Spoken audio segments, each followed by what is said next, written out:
बच्चों, तो आज की फिजिक्स क्लास में हम लोग पढ़ने जा रहे हैं चैप्टर 2 का लेक्चर नंबर 3 और आज हम पढ़ेंगे प्रिज्म के बारे में।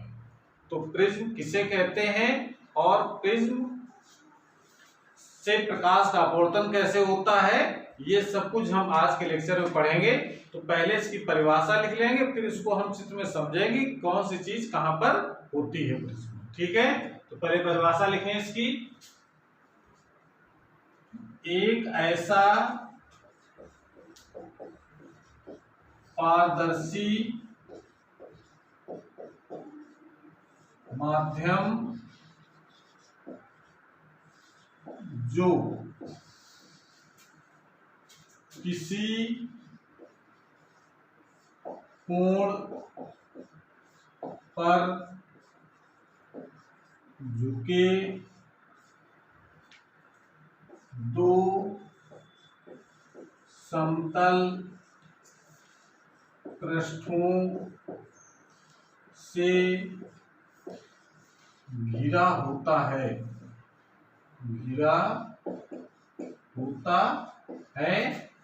प्रिज्म कहलाता है। प्रिज्म कहलाता है। ये प्रिज्म की परिभाषा हो गई।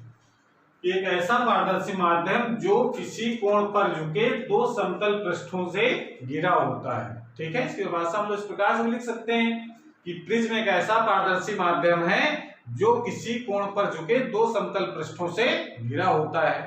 ठीक है, अब जरा देखिए कौन से दो समतल पृष्ठ होते हैं। अब इसको चित्र के माध्यम से देख सकते हैं। जैसे अगर हम ये कहें कि ये तो जो चित्र हम बनाने जा रहे हैं वो एक्चुअल में जो प्रिज्म होता है वो 3 डायमेंशनल होता है। तो उसको अगर 2 डायमेंशनल वाली जगह में अगर बनाया जाए तो उसकी आकृति कैसे दिखेगी, ये यहाँ पर देखना है हमको। वास्तव में प्रिज्म की आकृति जो होती है उसको भी बताएंगे हम किस प्रकार की होती है।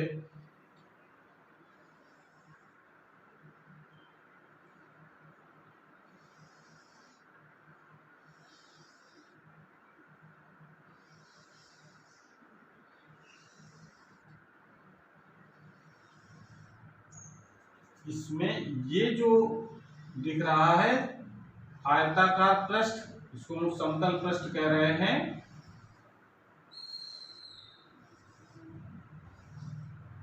एक ये आयताकार पृष्ठ हो गया, इसको समतल पृष्ठ कहते हैं। दो समतल पृष्ठ, एक समतल पृष्ठ को ये दिखा दिया हमने। इसका नाम भी हम लोग लिख सकते हैं PQRS।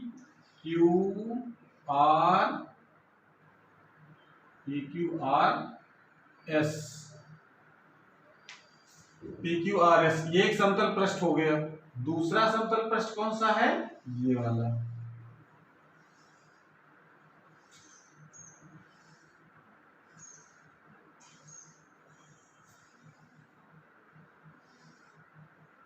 ठीक है, ये जो पृष्ठ दिख रहा है ये भी हमारा एक समतल पृष्ठ हो गया।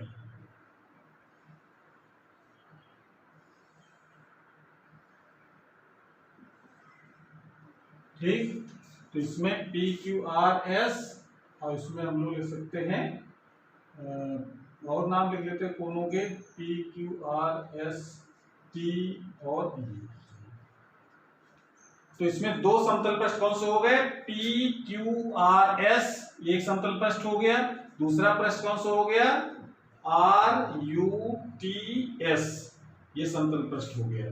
तो ये किसी कोण पर झुके हुए हैं, मतलब इसमें देखो इस प्रकार से ये कोण पर झुके रहते हैं ऐसे। तो ये जो कोण दिख रहा है यहाँ पर, ये या ये वाला कोण, उस कोण को कहा जाता है प्रिज्म का कोण या अपवर्तक कोण कहते हैं। और जो समतल पृष्ठ जो है ये, इसको कहा जाता है अपवर्तक पृष्ठ कहते हैं। ठीक है, तो इसमें आप लिख सकते हैं, देखिए इसमें ये जो कोण है जिसको हम लोग A से लिखा जाता है, जो प्रिज्म का जो माप है वो A है, जिसको कहते हैं प्रिज्म का कोण। प्रिज्म का कोण हो गया। ठीक है, ये जो PQRS और RUTS ये कौन से हैं, समतल पृष्ठ हैं जिसको हम लोग अपवर्तक पृष्ठ कहते हैं। ठीक है, और ये जो दिख रहा है जिसमें लाइनें नहीं खींची गई हैं, ये कहलाता है इसका मुख्य पृष्ठ।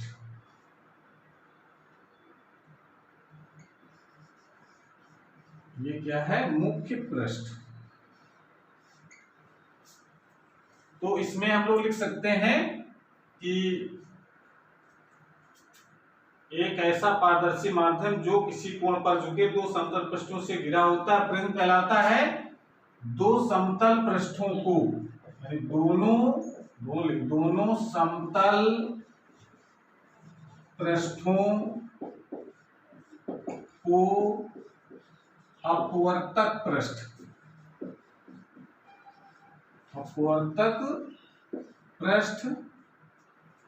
कहते हैं। दो समतल पृष्ठों को क्या कहते हैं, अपवर्तक पृष्ठ कहते हैं, तथा इनके बीच के कोण को अपवर्तक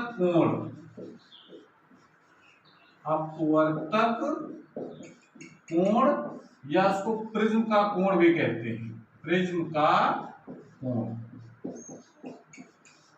कहते हैं।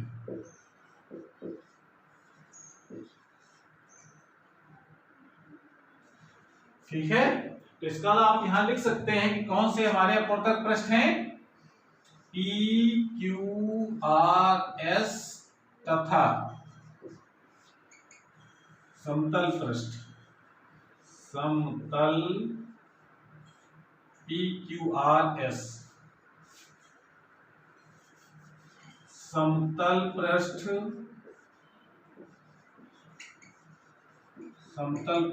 PQRS तथा RUTS अपवर्तक पृष्ठ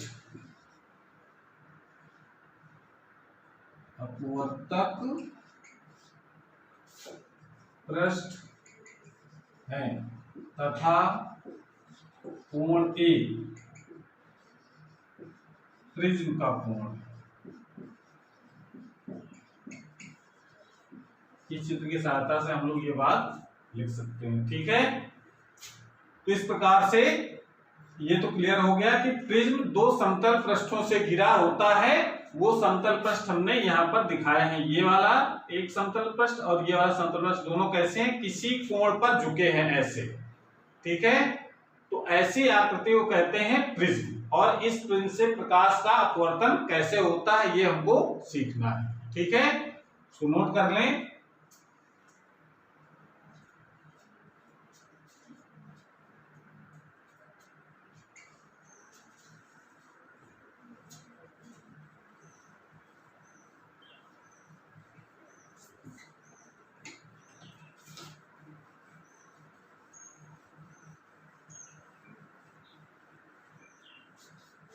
अब डालिए, प्रिज्म से प्रकाश का अपवर्तन, प्रिज्म से प्रकाश का अपवर्तन कैसे होता है ये हमको देखना है। ठीक है, तो देखिए जब भी हम प्रिज्म से प्रकाश को दिखाते हैं तो केवल उसका मुख्य पृष्ठ दिखाया जाता है। मुख्य पृष्ठ से मतलब है, देखिए यहां पर हम चित्र बना रहे हैं, मुख्य पृष्ठ ये हो गया। मुख्य पृष्ठ में ABC, ये क्या है, हमारा मुख्य पृष्ठ है। ये तब खींचते हैं जब हम किसी किरण आरेख को दिखाते हैं कि अपवर्तन कैसे हो रहा है। ठीक है, इसमें ये जो त्रिभुज नहीं है, ये दो प्लेन हैं ऐसे खड़े किए गए हैं, एक इधर ये प्लेन खड़ा किया गया, उसके बीच का कोण जो है वो ए है, जिसको हम लोग प्रिज्म का कोण कहते हैं। ठीक है, अब हम इस पृष्ठ पर जो हमारा पास AB और AC यहाँ पर अपवर्तक पृष्ठ हैं, इस पर हम एक प्रकाश किरण को आपतित करते हैं। ये हो गई हमारी आपतित प्रकाश किरण। ठीक, PQ, इसका नाम लिख लेते हैं PQ आपतित प्रकाश किरण हो गई। अब देखिए यहाँ पर क्या है, हवा है। ये जो प्रिज्म होता है कांच का बना होता है, पारदर्शी माध्यम लेते हैं कोई, अब ये जनरली हम लोग अपने लैब में जो देखते हैं वो कांच का ही यूज किया जाता है। तो कांच हो गया, तो हवा से कांच में जा रही है प्रकाश किरण, तो क्या होगा, यानी विरल माध्यम सघन माध्यम में जाती है तो क्या होता है, अभिलंब की ओर झुकती है। तो पहले इस पॉइंट पर यानी आपतन बिंदु पर पहले अभिलंब खींचना पड़ेगा जो इस पृष्ठ के अभिलंबवत होगा। तो पहले एक अभिलंब खींच लें हम लोग इस AB पर जो 90 डिग्री का कोण बनाए, ठीक है। तो ये अभिलंब हो गया। अब इसका जाने का रास्ता कौन सा है, बिल्कुल सीधे। अगर ये अपवर्तन ना होता तो कहां जाते प्रकाश किरण, इस रास्ते से, लेकिन प्रकाश का अपवर्तन हो गया, प्रकाश क्या हो गया, माध्यम चेंज होता है तो मुड़ जाती है। मुड़ते कैसे है, विरल से सघन माध्यम में जाएगी तो अभिलंब की ओर झुक जाती है। अभिलंब कौन सा है, ये है। प्रकाश किरण ऐसे जाना चाहिए था, लेकिन क्या होगी, ये अभिलंब की ओर झुक जाएगी और झुक करके सीधे चल करके दूसरे पृष्ठ पर पहुंचती है, यानी उस पृष्ठ जहां पहुंचती है उसका बिंदु नाम ले लेते हैं हम लोग PQR। इस पॉइंट पर पहुंच जाती है, ठीक है। जब यहां पर पहुंचती है तो अब क्या हो रहा है, फिर अपवर्तन होगा एक। अब प्रकाश किरण क्या होगा, प्रकाश किरण का अब देखिए यहां पर विरल माध्यम से सघन माध्यम में जाएगी, सघन माध्यम से विरल माध्यम में जाएगी। पहले देखो यहां से वायु से कांच में गई यानी विरल सघन माध्यम में गई, अब सघन से विरल माध्यम में जाएगी यानी बाहर हवा में निकल रही है। तो फिर यहाँ अपवर्तन होगा यानी प्रकाश मुड़ेगी, ये किस दिशा में मुड़ेगी, तो पहले फिर हम लोग यहाँ पर अभिलंब पहले खींच लेते हैं इस पॉइंट पर। आपतन बिंदु पर पहले अभिलंब खींचेंगे तो क्या होगा, अभिलंब जाने का रास्ता इसका सीधा था ये, लेकिन क्या होगा, अभिलंब से दूर हट जाएगी तो प्रकाश किरण इस प्रकार से बाहर निकलती है। समझ में आ रहा है।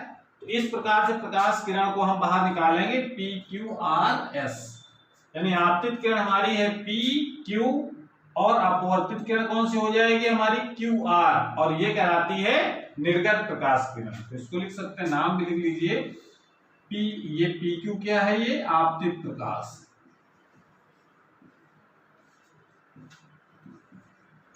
और ये वाले जो प्रकाश किरण बाहर निकले जो कहते हैं हम लोग निर्गत प्रकाश किरण, और ये आपतित प्रकाश किरण।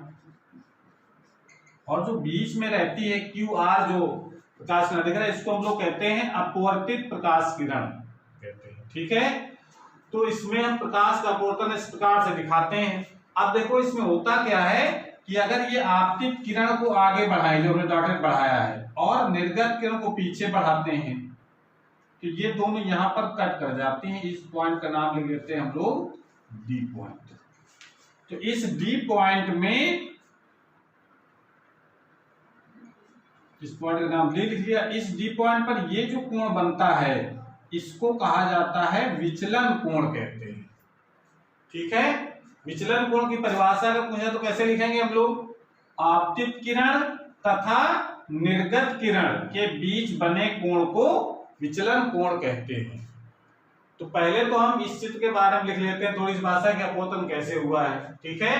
तो इसमें हम मान लेते हैं कि माना प्रिज्म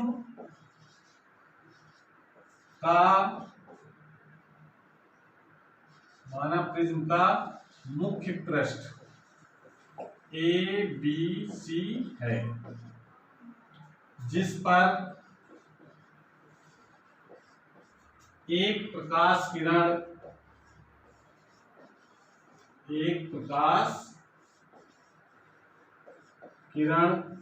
PQ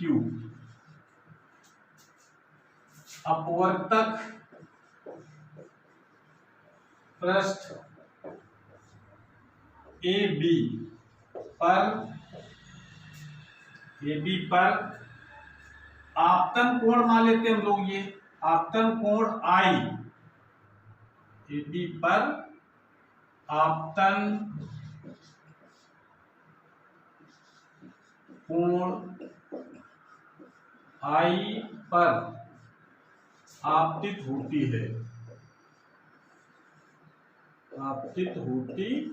है तथा अपवर्तित होकर अपवर्तित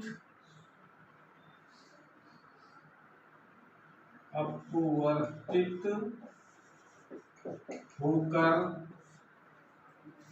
QR दिशा में चलकर अपवर्तक पृष्ठ चलकर दूसरे अपवर्तक पृष्ठ AC पर बिंदु R पर आपतित होती है।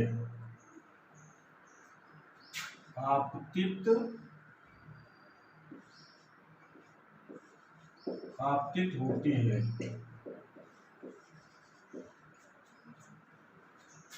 तथा पुनः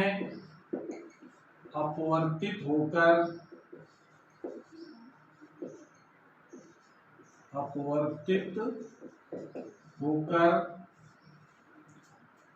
RS दिशा में निर्गत होती है।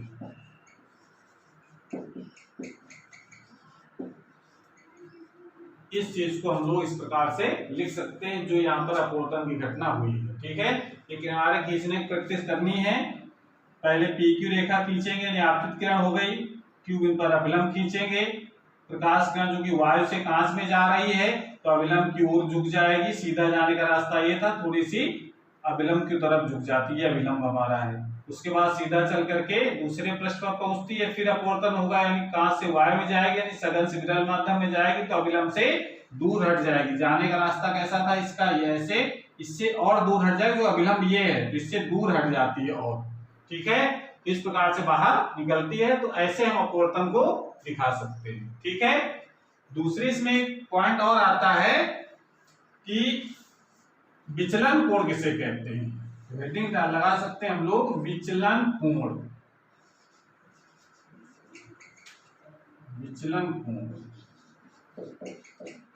विचलन कोण का क्या मतलब होता है? तो विचलन कोण की परिभाषा हम लोग लिख सकते हैं कि आपतित किरण, यहां पर लिख दे रहे हैं परिभाषा, आपतित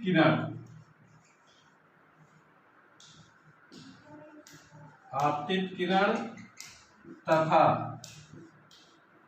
निर्गत किरण प्रिज्म से, और शब्द यहां पर लिख दीजिए थोड़ा सा और अच्छा लगेगा, प्रिज्म पर आपतित किरण तथा निर्गत किरण के बीच बने कोण को विचलन कोण कहते हैं। इसे डेल्टा, इसको क्या पढ़ते हैं हम लोग, डेल्टा से प्रदर्शित करते हैं।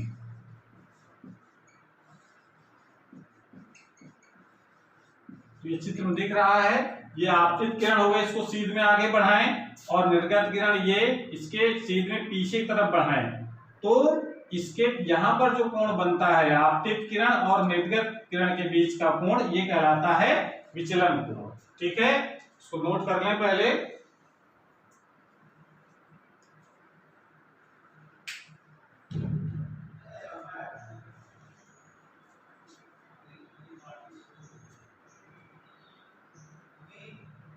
प्रिज्म का मुख्य पृष्ठ, यहां पर प्रिज्म का मुख्य पृष्ठ या परिच्छेद कुछ भी लिख सकते हैं। माना प्रिज्म का मुख्य पृष्ठ ABC है, नोट कर लें।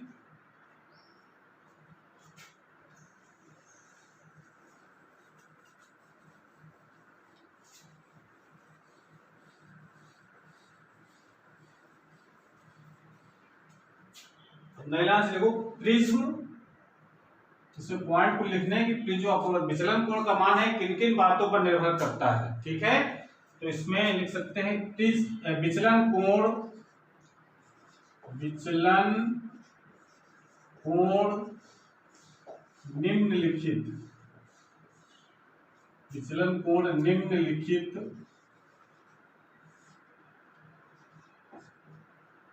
निम्नलिखित बातों पर निर्भर करता है। निम्नलिखित बातों पर निर्भर करता है। नंबर 1, प्रिज्म के कोण पर।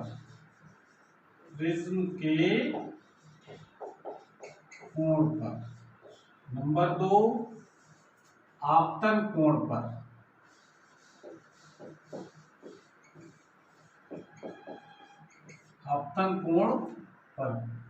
यानी प्रिज्म का कोण ए और आपतन कोण आई। और तीसरी बात पर और निर्भर करता है प्रिज्म के अपवर्तनांक पर। प्रिज्म के पदार्थ के अपवर्तनांक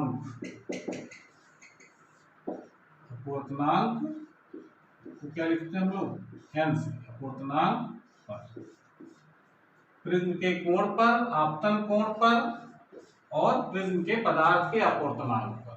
ठीक है, इन 3 बातों पर निर्भर करता है। अगर प्रिज्म का कोण अगर बड़ा होगा तो विचलन कोण का मान भी बड़ा हो जाता है।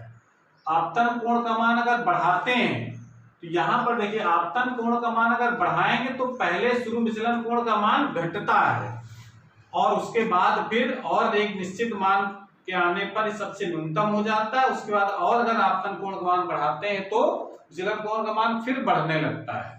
ठीक है ना, इसका हम ग्राफ अभी खींचेंगे। और प्रिज्म के पदार्थ के अपवर्तनांक पर भी निर्भर करता है। तो प्रिज्म का पदार्थ का अपवर्तनांक अगर अधिक होगा तो विचलन कोण का मान भी अधिक होता है। दूसरा पॉइंट और हमको ध्यान रखना है, अभी हम लिख देंगे उस पॉइंट को, कि जो प्रिज्म के पदार्थ का जो अपवर्तनांक है ये भिन्न भिन्न रंगों के पदार्थ के लिए भिन्न भिन्न होता है। इसीलिए अलग अलग रंगों के लिए जो विचलन है वो भी अलग अलग हो जाता है। ठीक है ना, तो इस चीज को ध्यान रखेंगे। और उसके बाद हम लोग अगर ये देखना चाहते हैं कि आपतन कोण पर किस प्रकार निर्भर करता है ये, इसको जरा हम ग्राफ में दिखाएंगे। ठीक है, तो देखते हैं जरा। तो यहां नीचे लाइन से लिख लो कि विचलन कोण का मान, विचलन कोण यानी डेल्टा का मान आपतन कोण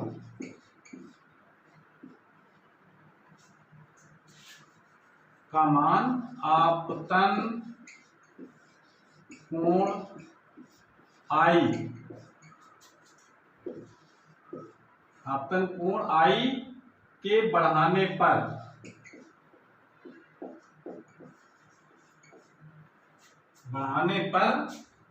घटता है।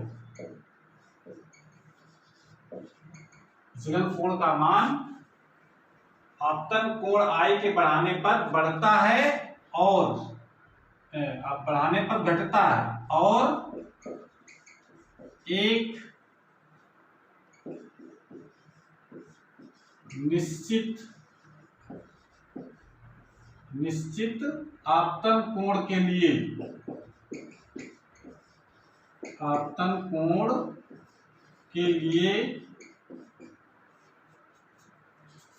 विचलन कोण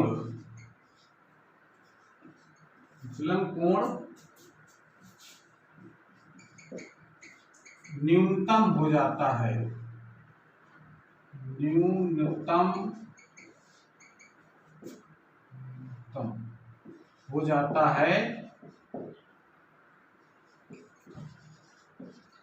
इस न्यूनतम मान को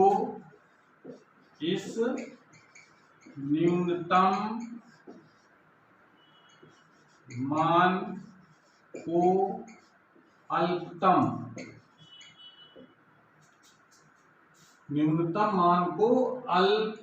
तो तम अल्पतम विचलन कोण, विचलन कोण इसको लिखते सिंबल में लिखा जाता है डेल्टा एम, यानी मिनिमम डेविएशन कितना है, न्यूनतम मान को अल्पतम विचलन कोण कहते हैं। और अधिक आपतन कोण का मान बढ़ाने पर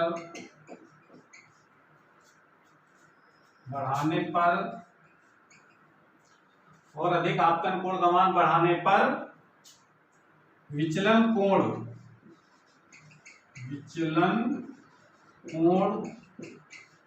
डेल्टा का मान बढ़ता है। ये प्रयोग द्वारा ऐसा देखा गया है, विभिन्न आपतन कोणों पर विचलन कोण का मान नापा गया, उसके बाद एक ग्राफ को प्लॉट करते हैं हम लोग। ग्राफ इस प्रकार से खींचा जाता है, एक्स अक्ष और वाई अक्ष। इस तरह एक्स अक्ष में रखते हैं आपतन कोण, ठीक है ना, ये क्या है हमारा आई यानी आपतन कोण है,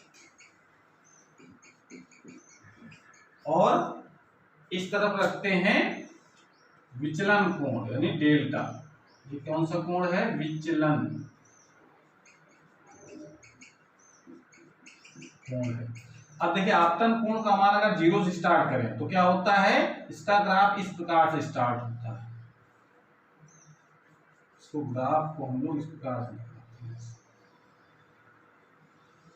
ये तो पहले शुरू में क्या होगा, जैसे जैसे हम आपतन कोण का मान बढ़ाते हैं विचलन कोण का मान घटता है, घटते आपतन कोण बढ़ाते जाए, विचलन घटता जाए, और एक निश्चित आपतन कोण के लिए यानी इस आपतन कोण के लिए विचलन कोण का मान सबसे कम हो जाता है। इसी को हम लोग कहते हैं अल्पतम विचलन कोण, ठीक है। उसके बाद अगर और आपतन कोण को बढ़ाते हैं तो विचलन कोण का मान फिर बढ़ने लगता है। तो इस प्रकार से ये हम लोग वेरिएशन दिखा सकते हैं कि आपतन कोण पर विचलन कोण का मान किस प्रकार निर्भर करता है। बाकी ए का मान बढ़ाएंगे यानी आपतन प्रिज्म का कोण बढ़ाएंगे तो विचलन कोण बढ़ेगा, अपवर्तनांक को बढ़ाते हैं तो विचलन कोण बढ़ता है, लेकिन आपतन कोण पर जो विचलन कोण का मान है वो इस प्रकार से निर्भर करता है, ठीक है। तो नोट कर लें। उसके बाद फिर हम एक फार्मूला बताएंगे जिस पर आधारित आंकिक प्रश्न बोर्ड एग्जाम में कई बार पूछे गए हैं, नोट कर लीजिए।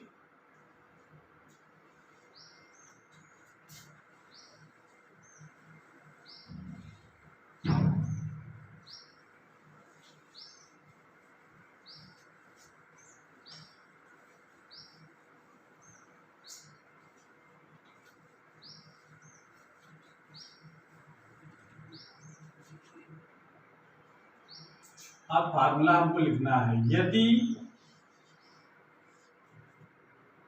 अल्पतम विचलन कोण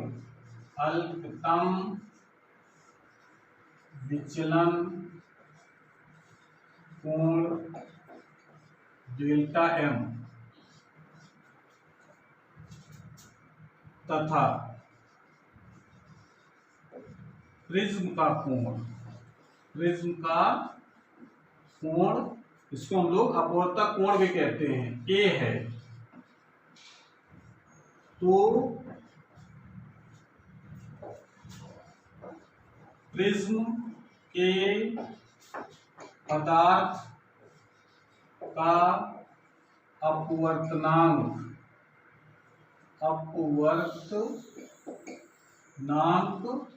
n बराबर sine a plus delta m by 2 अपान साइन a बाई 2, ये फार्मूला होता है।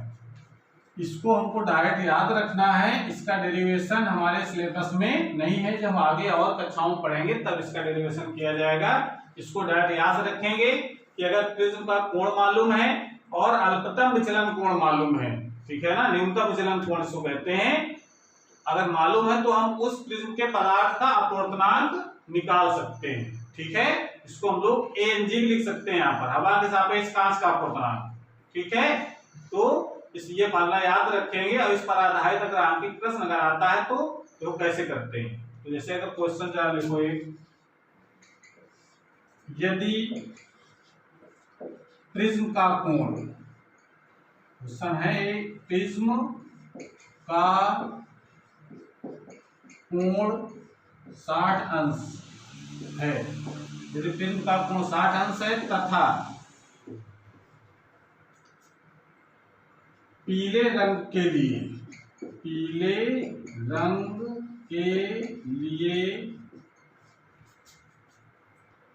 विचलन कोण, अल्पतम विचलन कोण, अल्पतम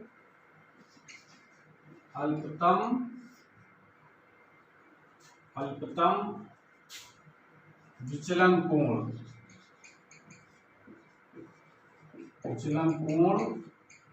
38 डिग्री है, तो प्रिज्म का कोण 60 अंश है तथा पीले रंग के लिए अल्पतम विचलन कोण 38 अंश है, तो प्रिज्म के पदार्थ का अपवर्तनांक ज्ञात कीजिए।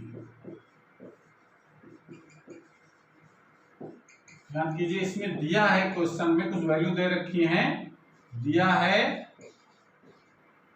ये हमको पता होना चाहिए कि sin 30 की वैल्यू 1/2 और sin 49 डिग्री का मान है 0.7, ये क्वेश्चन दे रखा है। ठीक है, इसको सॉल्व करना है। तो देखिए प्रिज्म का कोण पता है, सॉल्यूशन इसका देख लें। ए का मान पता है 60 अंश, न्यूनतम विचलन कोण पता है 38 अंश, तो कह रहा है कि n का मान बताओ कितना होगा। बाकी वैल्यू दे रखी है, अगर आवश्यकता होगी तो हम लगाएंगे। तो फार्मूला लगाओ, ये वाला ऊपर लिखा है हमने, n = sin A plus delta m/2 upon sin A/2 formula होता है, इसमें वैल्यू रख दें। तो n = sin A का मान है 60 प्लस 38/2 अपॉन sin 60/2। ठीक है, इसको यहाँ आ जाओ।